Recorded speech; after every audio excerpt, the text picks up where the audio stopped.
Existem assuntos da política que ganham a atenção do público em geral, devido à cobertura da mídia ou até mesmo pela dimensão do tema em si. Um exemplo disso é a PEC dos precatórios, que foi votada em segundo turno na Câmara dos Deputados no dia 10 de novembro, ontem. Mas você sabe o que é precatório? Bom, no Wikipedia tem uma explicação mais formal. Em resumo, precatórios são dívidas da União com pessoas físicas, jurídicas, estados e municípios reconhecidas em dimensões judiciais definidas, ou seja, que não são mais passíveis de recursos e que devem ser pagas pelo governo.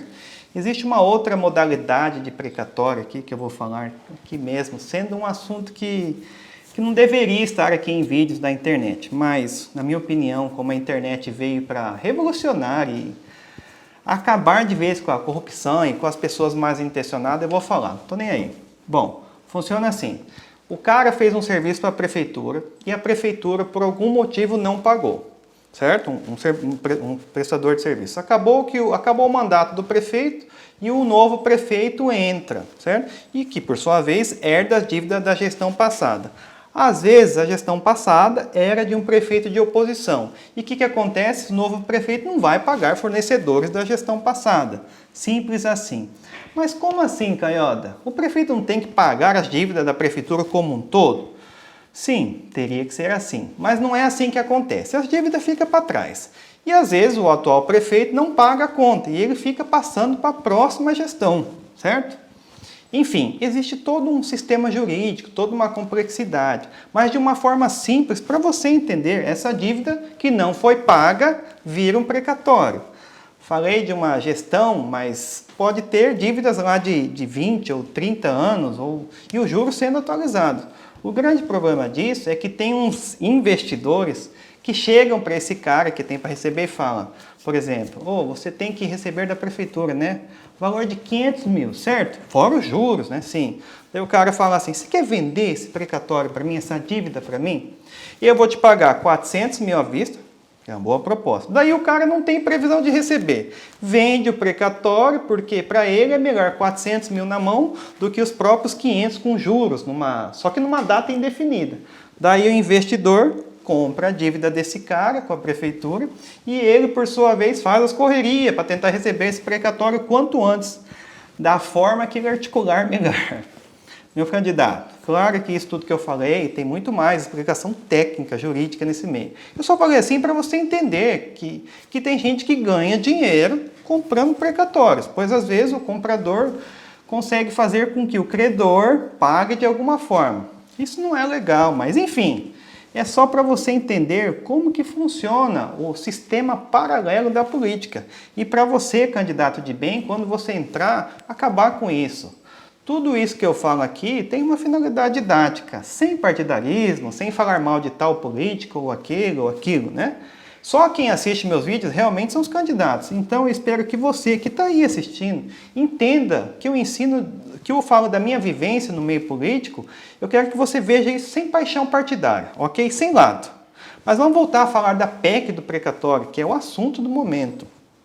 A proposta adia o pagamento de precatórios que são dívidas do governo, já reconhecidas pela Justiça, e altera o cálculo do teto de gastos. Na prática, abre caminho para que os 90 milhões de reais possam ser gastos em 2022. O governo diz ter alguns planos importantes para esse gasto, como o Auxílio Brasil, que é o programa pensado para substituir o Bolsa Família. Mas a oposição diz que os planos são outros. De acordo com os parlamentares que são contra a aprovação dessa PEC, o dinheiro também serviria para pagar as chamadas emendas do relator, que oficialmente são usadas para corrigir erros e omissões de ordem técnica do projeto de lei orçamentária. Mas é utilizado como estratégia para distribuição de dinheiro para os aliados, como alguns dizem aí. Para você ter uma ideia, só em base, o orçamento de 2021, as emendas do relator custaram 18 milhões e meio, enquanto as individuais custaram 9 milhões e meio, mais ou menos. Então, não é por acaso que esse assunto virou um debate quente entre os parlamentares, os cidadãos e inclusive dentro dos próprios partidos. E você deve ter visto, por exemplo, que o Ciro Gomes suspendeu a própria pré-candidatura à presidência porque o PDT votou contra a PEC dos precatórios. Claro, tem jogo político aí, mas esse é o ponto principal que eu quero trazer para vocês hoje. Que os parlamentares se dividiram em relação a esse assunto e, inclusive, dentro de partidos de oposição, houve muito apoio à PEC. É mais um capítulo da curiosa política brasileira.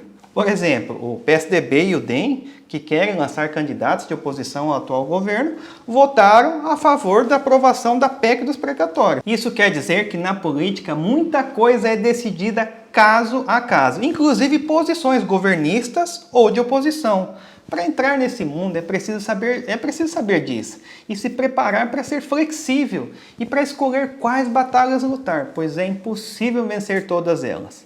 Bom, é isso, espero que você tenha gostado. E se você quiser saber mais sobre estratégia política e casos como esse, não deixe de se inscrever aqui no canal, no botãozinho vermelho, e me acompanhe também nas minhas outras redes sociais. No Facebook você me encontra lá como Carlos Caiado, estrategista político, e o meu Instagram é o @CarlosCaiado. Abraço, até o próximo vídeo.